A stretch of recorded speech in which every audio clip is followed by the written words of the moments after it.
नमस्ते दोस्तों, आज हमारे इस एपिसोड में हमारे साथ हमारे अतिथि कथाकार हैं कर्नल आलोक माथुर।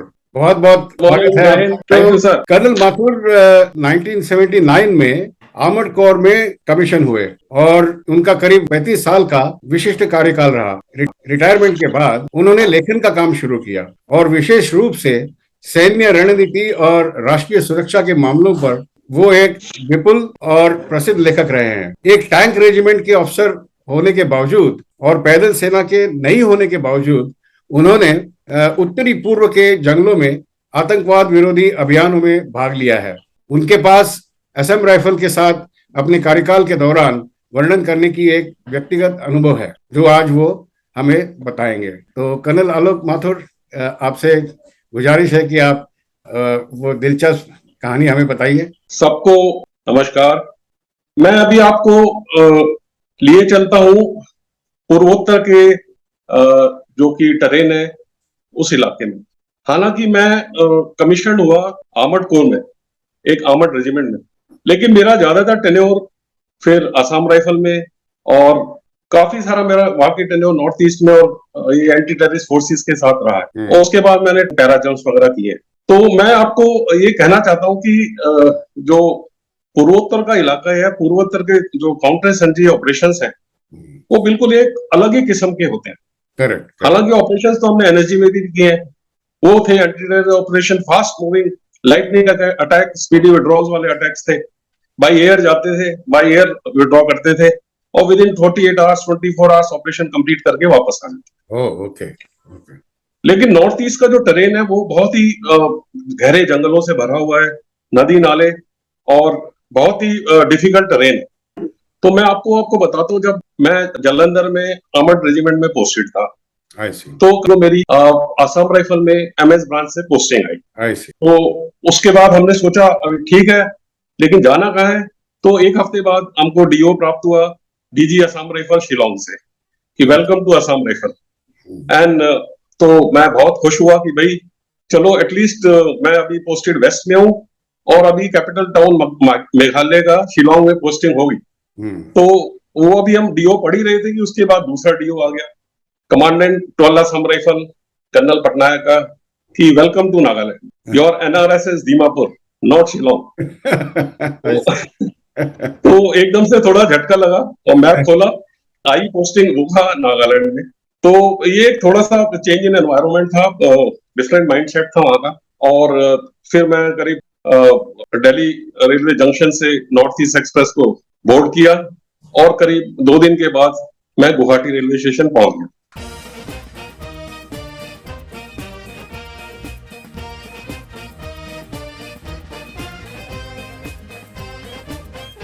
वहां पे असम राइफल का ट्रांजिट कैंप था और वहां पे हम रुके एक रात।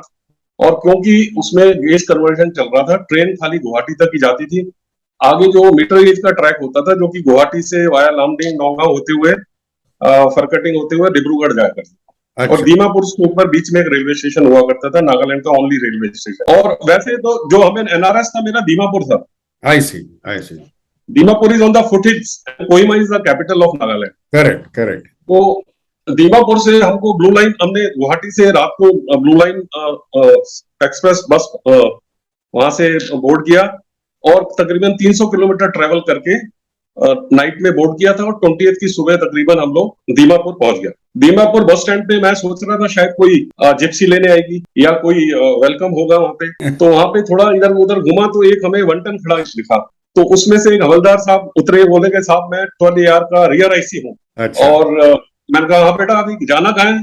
कहता अभी कहीं नहीं जाना साहब, मैं आपको असम राइफल ट्रांजिट कैंप मैं आपको छोड़ूंगा, वो जो रेलवे स्टेशन के नजदीक है, आपको वहां रुकना है, वहां से ज्यादा हरकत नहीं करनी है और आपका 2 दिन बाद अगला जो कन्वॉय है वो वहां से चलेगा तो करीब 21 दिसंबर को। तो मैंने कहा ठीक है, हम लोग असम राइफल ट्रांजिट कैंप में जाकर रुक गए। तो वहां का जो प्रोसीजर था, वहां पे आप नॉर्मल सिविल व्हीकल से या लोन आर्मी व्हीकल से मूव नहीं कर सकते थे। उस टाइम इंसर्जेंसी एनएसए की बिल्कुल पीक के ऊपर और एनएसए एंड आईएम ने बहुत ज्यादा एम्बुशेस और वहां पे काफी ऑपरेशंस किए हुए थे, जिसकी वजह से सिक्योरिटी फोर्सेस को अकेले मूवमेंट करने में बहुत खतरा था। तो जैसे रियर आईसी एक हवलदार साहब के हुक्म पे मेजर साहब हम ट्रांजिट कैंप में जाके चले गए और उसके बाद उसने बोला साहब कोई गाड़ी नहीं है, यहाँ से कन्वॉय जाएगा, उसमें आपको बस में बैठना है और बस का कन्वॉय आपका आगे जाके कोहिमा रुकेगा। कोहिमा में आपको दूसरे रियर आईसी मिलेंगे और वहां से लिंक कन्वॉय आपको वोखा के लिए मिलेगा। तो आप आराम से रहिए, 21 दिसंबर को यहाँ से कन्वॉय चलेगा और आपको उसमें ही जाना है। तो हमने कहा ठीक है, हुक्म जैसा हुक्म। उसके बाद हम करीब 6 बजे कन्वॉय चला, आर्मी और असम राइफल का कन्वॉय, जो कि दीमापुर से वाया कोहिमा होता हुआ सीधा इम्फाल चला जाता है। अच्छा। तो मिड पॉइंट है वहाँ पे कोहिमा, वहां से वोखा के लिए बाइफरकेट होता है और कन्वॉय करीब नॉर्थ की तरफ 80 किलोमीटर वोखा के लिए जाता है। शाम को हम वहां पहुंच गए तो वहां पे हमें बोला गया कि अगला कन्वॉय आपका कल है, लिंक कन्वॉय। आज आपको 29 असम राइफल में रेस्ट करना है और आगे की कार्रवाई आपको बाद में बताई जाएगी। तो आप बताइए, अभी चले हुए हैं वहां से करीब 4 दिन तो 5 दिन तो हो चुके हैं, अभी तक हम लोग अपना डेस्टिनेशन पे नहीं पहुंचे। 22 दिसंबर की सुबह हम वहां से ट्रैवल कन्वॉय स्टार्ट हुआ और फिर वही हमको बस में बिठा दिया गया। आगे फॉरवर्ड कन्वॉय, मतलब वैन गार्ड के ऊपर गार्ड्स थे, बिल्कुल बुलेट प्रूफ जैकेट्स में, हेलमेट्स में, bullet proof vehicles, mid convoy, mid guard और उसके बाद टेल कन्वॉय।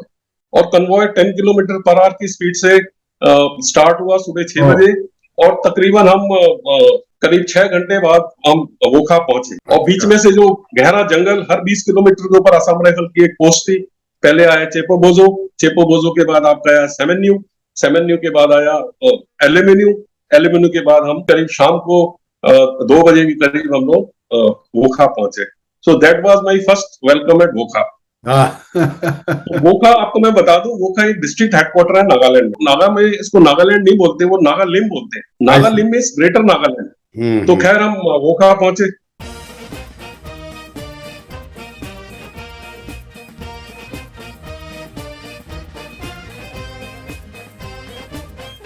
वोखा पहुंच के बिल्कुल ड्राई सा अपना वेलकम मिला, अपने अपने रोज में चले गए और अगले दिन सीओ साहब का इंटरव्यू था। तो सीओ साहब ने जाते ही बोला कि major Alok, now you come to mother earth, you are forget about armoured corps. बहुत बहुत धन्यवाद कर्नल आलोक, आपका बहुत दिलचस्प नरेशन किया आपने इस कथा का। और हम चाहते हैं कि आप बार बार आए हमारे प्रोग्राम पे और ऐसी दिलचस्प कहानियां हमारे दर्शकों को सुनाएं। तो बहुत बहुत धन्यवाद आपका। मुझे भी अनिल आपका बहुत बहुत धन्यवाद देना चाहिए कि आपने मुझे मौका दिया और मुझे अपने कुछ पुरानी यादें संस्मरण याद करने को मुझे बहुत अच्छा लगा और मैंने आपके साथ शेयर किया। आपका और आपकी चैनल का बहुत बहुत धन्यवाद। Thank you. जय हिंद। Thank you very much. जय हिंद एंड ऑल द बेस्ट।